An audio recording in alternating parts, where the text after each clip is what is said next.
Welcome. I am Melésias, yes, a little like malicious, and a name you might have seen on a book cover before. As an author, I know something about the silence a writer must break in order to speak. Tonight, I want to share a story written out of that exact kind of courage. We step back into 1892, a time when a brilliant mind could be dismissed as mere hysteria. The Yellow Wallpaper, by Charlotte Perkins Gilman, is not just fiction, it is a silent scream, torn from the pages of a secret diary. Gilman wrote it as an act of rebellion, after a famous doctor prescribed her a rest cure, no work, no writing, no thinking. This cure nearly broke her. This story was her revenge against that silence. It is a descent into a single room, into the patterns of a maddening wallpaper, and into a part of the human psyche that polite society refused to see. So now, find a quiet moment, and let us enter that room together. Here is the complete story.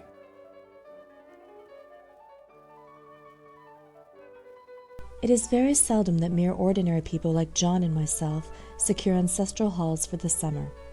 A colonial mansion, a hereditary estate, I would say a haunted house, and reach the height of romantic felicity, but that would be asking too much of fate.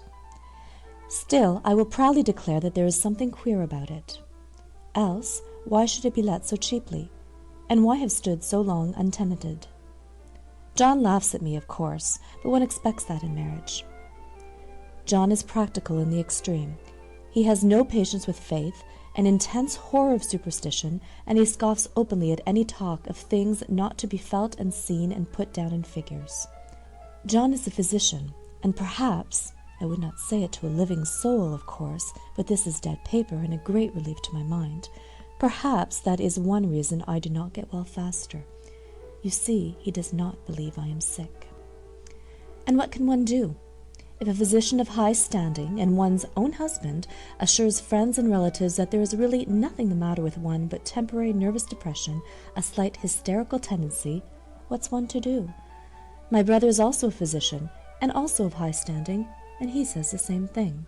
So I take phosphates or phosphites, whichever it is, and tonics, and journeys, and air, and exercise, and am absolutely forbidden to work until I am well again. Personally, I disagree with their ideas. Personally, I believe that congenial work with excitement and change would do me good. But what is one to do? I did write for a while in spite of them, but it does exhaust me a good deal, having to be so sly about it, or else meet with heavy opposition. I sometimes fancy that my condition, if I had less opposition and more society and stimulus. But John says the very worst thing I can do is to think about my condition, and I confess it always makes me feel bad. So I will let it alone and talk about the house. The most beautiful place. It is quite alone, standing well back from the road, quite 3 miles from the village. It makes me think of English places that you read about, for there are hedges and walls and gates that lock, and lots of separate little houses for the gardeners and people. There is a delicious garden. I never saw such a garden, large and shady, full of box-bordered paths, and lined with long, grape-covered arbors with seats under them. There were greenhouses, too, but they are all broken now. There was some legal trouble, I believe, something about the heirs and co-heirs. Anyhow, the place has been empty for years. That spoils my ghostliness, I'm afraid, but I don't care. There's something strange about the house. I can feel it. I even said so to John one moonlight evening, but he said what I felt was a draught and shut the window. I get unreasonably angry with John sometimes. I'm sure I never used to be so sensitive. I think it's due to this nervous condition. But John says if I feel so, I shall neglect proper self-control, so I take pains to control myself, before him at least, and that makes me very tired. I don't like our room a bit. I wanted one downstairs that opened on the piazza and had roses all over the window and such pretty old-fashioned chintz hangings, but John would not hear of it. He said there was only one window and not room for 2 beds, and no near room for him if he took another. He is very careful and loving, and hardly lets me stir without special direction. I have a scheduled prescription for each hour in the day. He takes all care for me, and so I feel basely ungrateful not to value it more. He said when we came here solely on my account that I was to have perfect rest and all the air I could get. "Your exercise depends on your strength, my dear," said he, "and your food somewhat on your appetite, but air you can absorb all the time." So we took the nursery at the top of the house. It is a big, airy room, the whole floor nearly, with windows that look all ways, and air and sunshine galore. It was nursery first, and then playroom and gymnasium, I should judge, for the windows are barred for little children, and there are rings and things in the walls. The paint and paper look as if a boys' school had used it. It is stripped off, the paper, in great patches all around the head of my bed, about as far as I can reach, and in a great place on the other side of the room low down. I never saw worse paper in my life. One of those sprawling, flamboyant patterns committing every artistic sin. It is dull enough to confuse the eye in following, pronounced enough to constantly irritate and provoke study, and when you follow the lame, uncertain curves for a little distance, they suddenly commit suicide, plunge off at outrageous angles, destroy themselves in unheard-of contradictions. The color is repellent, almost revolting, a smoldering, unclean yellow, strangely faded by the slow-turning sunlight. It is a dull yet lurid orange in some places, a silky sulphur tint in others. No wonder the children hated it. I should hate it myself if I had to live in this room long. There comes John, and I must put this away. He hates to have me write a word. We have been here 2 weeks, and I haven't felt like writing before since that first day. I am sitting by the window now, up in this atrocious nursery, and there is nothing to hinder my writing as much as I please, save lack of strength. John is away all day, and even some nights when his cases are serious. I am glad my case is not serious, but those nervous troubles are dreadfully depressing. John does not know how much I really suffer. He knows there's no reason to suffer, and that satisfies him. Of course it is only nervousness. It does weigh on me so not to do my duty in any way. I meant to be such a help to John, such a real rest and comfort, and here I am a comparative burden already. Nobody would believe what an effort it is to do what little I am able, to dress and entertain and other things. It is fortunate that Mary is so good with the baby, such a dear baby, and yet I cannot be with him. It makes me so nervous. I suppose John was never nervous in his life. He laughs at me so about this wallpaper. At first he meant to repaper the room, but afterwards he said I was letting it get the better of me, and that nothing was worse for a nervous patient than to give way to such fancies. He said that after the wallpaper was changed it would be the heavy bedstead, then the barred windows, and then that gate at the head of the stairs, and so on. "You know the place is doing you good," he said, "and really, dear, I don't care to renovate the house just for a 3 months' rental." "Then do let us go downstairs," I said. "There's such pretty rooms there."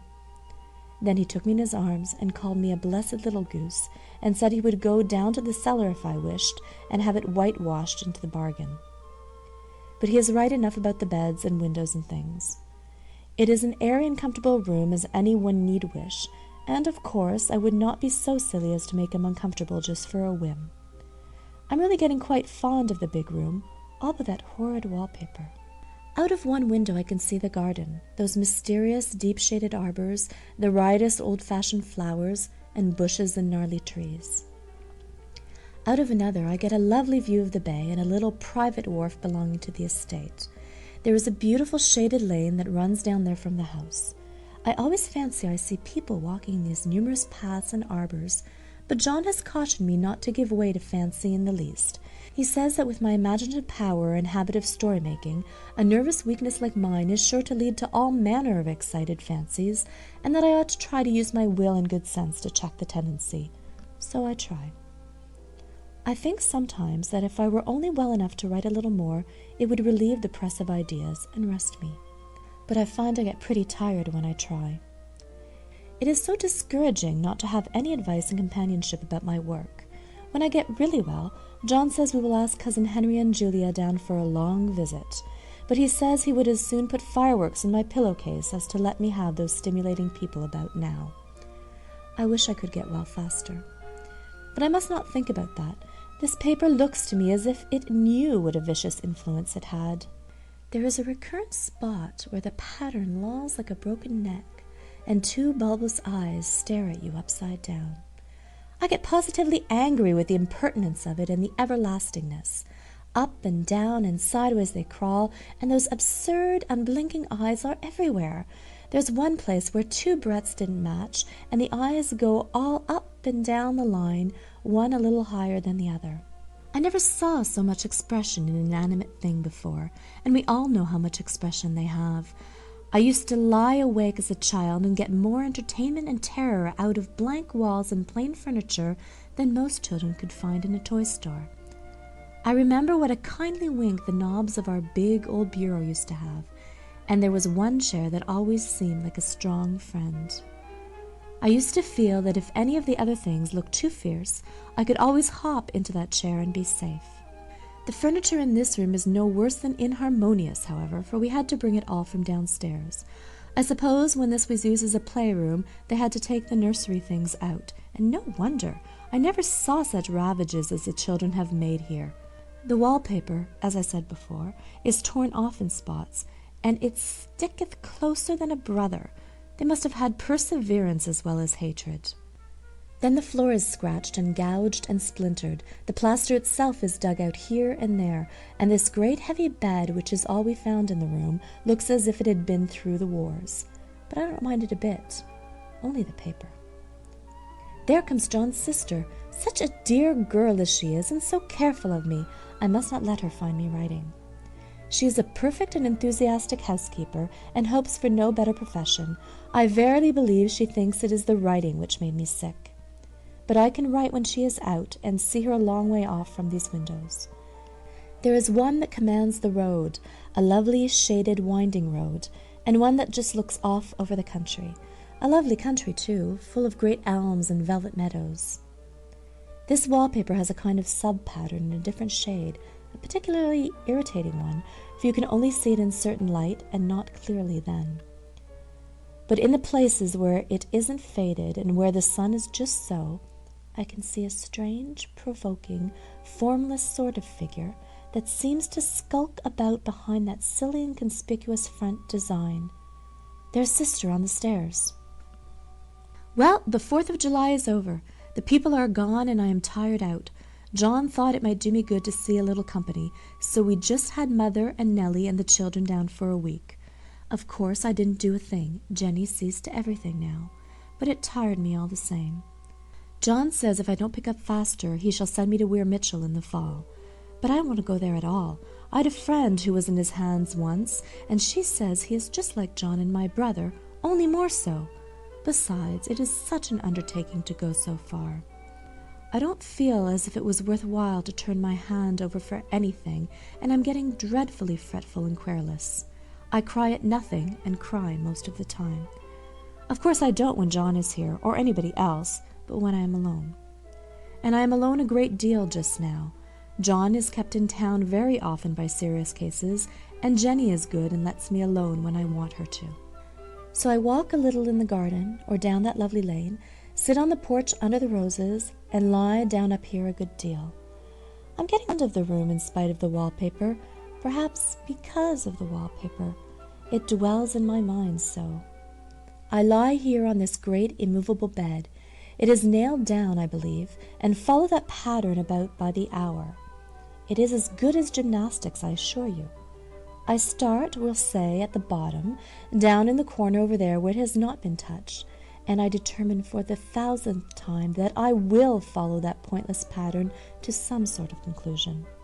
I know a little of the principle of design, and I know this thing was not arranged on any laws of radiation or alternation or repetition or symmetry or anything else that I ever heard of. It is repeated, of course, by the breaths, but not otherwise.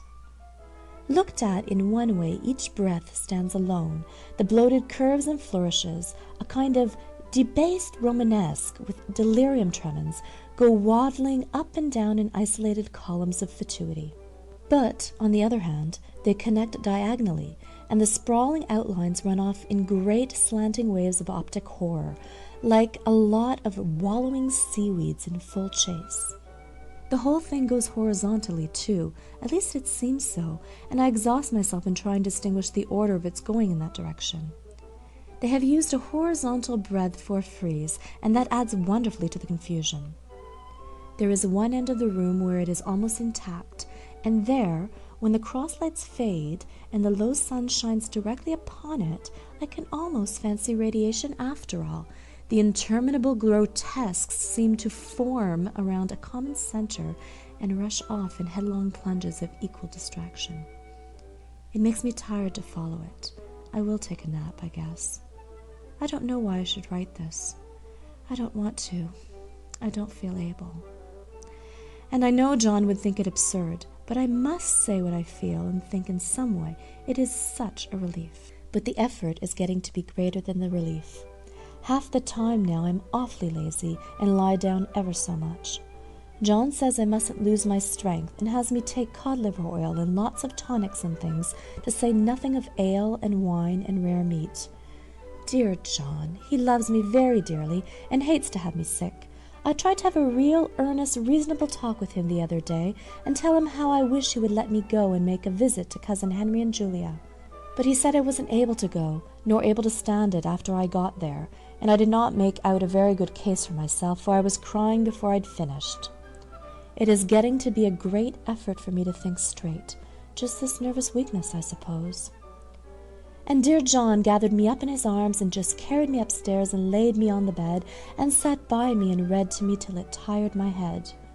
He said I was his darling and his comfort and all he had, and that I must take care of myself for his sake and keep well. He says no one but myself can help me out of it, that I must use my will and self-control and not let any silly fancies run away with me. There's one comfort. The baby is well and happy and does not have to occupy this nursery with the horrid wallpaper.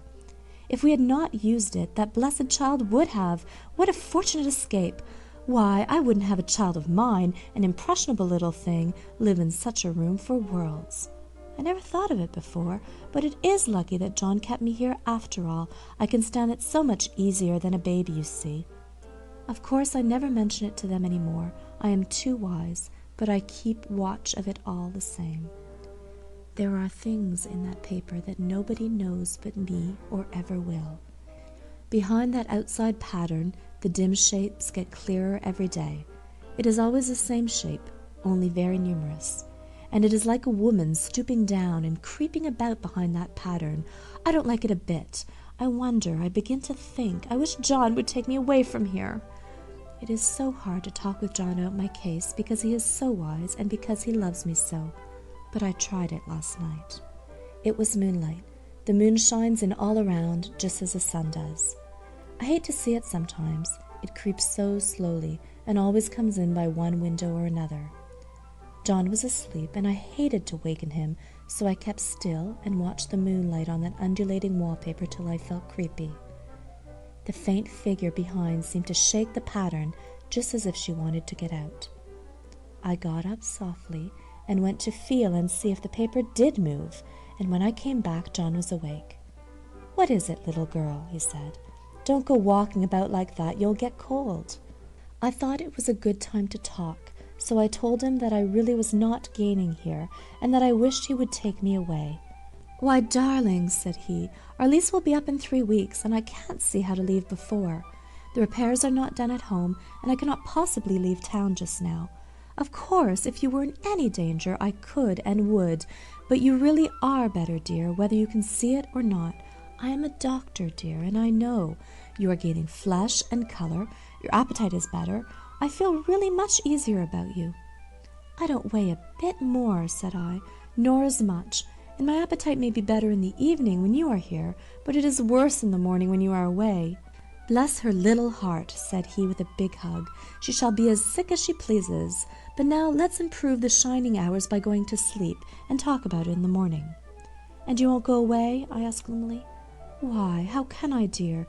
It is only 3 weeks more, and then we will take a nice little trip of a few days while Jenny is getting the house ready. Really, dear, you are better." "Better in body, perhaps," I began, and stopped short, for he sat up straight and looked at me with such a stern, reproachful look that I could not say another word. "My darling," said he, "I beg of you, for my sake and for our child's sake as well as for your own, that you will never for one instant let that idea enter your mind. There is nothing so dangerous, so fascinating to a temperament like yours. It is a false and foolish fancy. Can you not trust me as a physician when I tell you so?" So of course I said no more on that score, and we went to sleep before long. He thought I was asleep first, but I wasn't, and lay there for hours trying to decide whether that front pattern and the back pattern really did move together or separately. On a pattern like this, by daylight, there is a lack of sequence, a defiance of law that is a constant irritant to a normal mind. The color is hideous enough and unreliable enough and infuriating enough, but the pattern is torturing. You think you've mastered it, but just as you will get underway in following, it turns a back somersault and there you are. It slaps you in the face, knocks you down, and tramples upon you. It is like a bad dream. The outside pattern is a florid arabesque reminding one of a fungus. If you can imagine a toadstool in joints, an interminable string of toadstools, budding and sprouting in endless convolutions, why, that is something like it. That is, sometimes. There is one marked peculiarity about this paper, a thing no one seems to notice but myself, and that is that it changes as the light changes. When the sun shoots in through the east window, I always watch for that first long, straight ray. It changes so quickly that I never can quite believe it. That is why I watch it always. By moonlight, the moon shines in all night when there is a moon. I wouldn't know it was the same paper. At night, in any kind of light, in twilight, candlelight, lamplight, and worst of all by moonlight, it becomes bars, the outside pattern I mean, and the woman behind it is as plain as can be. I didn't realize for a long time what that thing was that showed behind, that dim sub-pattern, but now I am quite sure it is a woman. By daylight she is subdued, quiet. I fancy it is the pattern that keeps her so still. It is so puzzling. It keeps me quiet by the hour. I lie down ever so much now. John says it is good for me, and to sleep all I can. Indeed, he started the habit by making me lie down for an hour after each meal. It is a very bad habit, I am convinced, for you see, I don't sleep. And that cultivates deceit, for I don't tell him I'm awake. Oh, no. The fact is, I am getting a little afraid of John. He seems very queer sometimes, and even Jenny has an inexplicable look. It strikes me occasionally, just as a scientific hypothesis, that perhaps it is the paper. I have watched John when he did not know I was looking, and come into the room suddenly on the most innocent excuses, and I've caught him several times looking at the paper. And Jenny too. I caught Jenny with her hand on it once. She didn't know I was in the room, and when I asked her in a very quiet voice, with the most restrained manner possible, what she was doing with the paper, she turned around as if she had been caught stealing, and looked quite angry, asked me why I should frighten her so. Then she said that the paper stained everything it touched, that she had found yellow smooches on all my clothes and John's, and she wished we would be more careful. Did that not sound innocent? But I know she was studying that pattern, and I am determined that nobody shall find it out but myself. Life is very much more exciting now than it used to be. You see, I have something more to expect, to look forward to watch. I really do eat better, and am more quiet than I was. John is so pleased to see me improve. He laughed a little the other day, and said I seemed to be flourishing in spite of my wallpaper. I turned it off with a laugh. I had no intention of telling him it was because of the wallpaper. He would make fun of me. He might even want to take me away. I don't want to leave now until I have found it out. There is a week more, and I think that will be enough. I'm feeling ever so much better. I don't sleep much at night, for it is so interesting to watch developments, but I sleep a good deal in the daytime. In the daytime it is tiresome and perplexing. There are always new shoots on the fungus and new shades of yellow all over it. I cannot keep count of them, though I have tried conscientiously. It is the strangest yellow, that wallpaper. It makes me think of all the yellow things I ever saw, not beautiful ones like buttercups, but old, foul, bad yellow things. But there is something else about that wallpaper, the smell. I noticed it the moment we came into the room, but with so much air and sun it was not bad. Now that we have had a week of fog and rain, and whether the windows are open or not, the smell is here. It creeps all over the house. I find it hovering in the dining room, skulking in the parlor, hiding in the hall, lying in wait for me on the stairs. It gets into my hair. Even when I go to ride, if I turn my head suddenly and surprise it, there is that smell. Such a peculiar odor, too. I've spent hours in trying to analyze it, to find what it smelled like. It is not bad at first, and very gentle, but quite the subtlest, most enduring odor I ever met. In this damp weather it is awful. I wake up in the night and find it hanging over me. It used to disturb me at first. I thought seriously of burning the house to reach the smell. But now I am used to it. The only thing I can think of that it is like is the color of the paper, a yellow smell. There is a very funny mark on this wall, low down near the mopboard, a streak that runs round the room. It goes behind every piece of furniture except the bed, a long, straight, even smooch, as if it had been rubbed over and over. I wonder how it was done and who did it, and what they did it for. Round and round and round, round and round and round. It makes me dizzy. I really have discovered something at last. Through watching so much at night when it changes so, I have finally found out. The front pattern does move, and no wonder the woman behind shakes it. Sometimes I think there are a great many women behind, and sometimes only one, and she crawls around fast, and her crawling shakes it all over. Then, in the very bright spots, she keeps still, and in the very shady spots, she just takes hold of the bars and shakes them hard. And she is all the time trying to climb through, but nobody could climb through that pattern. It strangles so. I think that is why it has so many heads. They get through, and then the pattern strangles them off and turns them upside down and makes their eyes white. If those heads were covered or taken off, it would not be half so bad. I think that woman gets out in the daytime, and I'll tell you why, privately. I've seen her. I can see her out every one of my windows. It is the same woman, I know, for she is always creeping, and most women do not creep by daylight.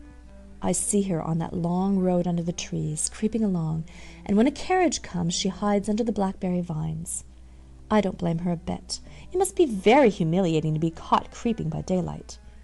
I always lock the door when I creep by daylight. I can't do it at night, for I know John would suspect something at once. And John is so queer now that I don't want to irritate him. I wish he would take another room. Besides, I don't want anybody to get that woman out at night but myself. I often wonder if I could see her out of all the windows at once. But, turn as fast as I can only see out of one at a time.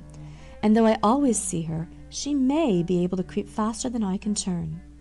I have watched her sometimes away off in the open country, creeping as fast as a cloud shadow in a high wind. If only that top pattern could be gotten off from the under one. I mean to try it, little by little. I have found out another thing, but I shan't tell it this time. It does not do to trust people too much. There are only 2 more days to get this paper off, and I believe John is beginning to notice. I don't like the look in his eyes. And I heard him ask Jenny a lot of professional questions about me. She had a very good report to give. She said I slept a good deal in the daytime. John knows I don't sleep very well at night, for I'm all so quiet. He asked me all sorts of questions, too, and pretended to be very loving and kind, as if I couldn't see through him. Still, I don't wonder he acts so, sleeping under this paper for 3 months. It only interests me, but I feel sure John and Jenny are secretly affected by it.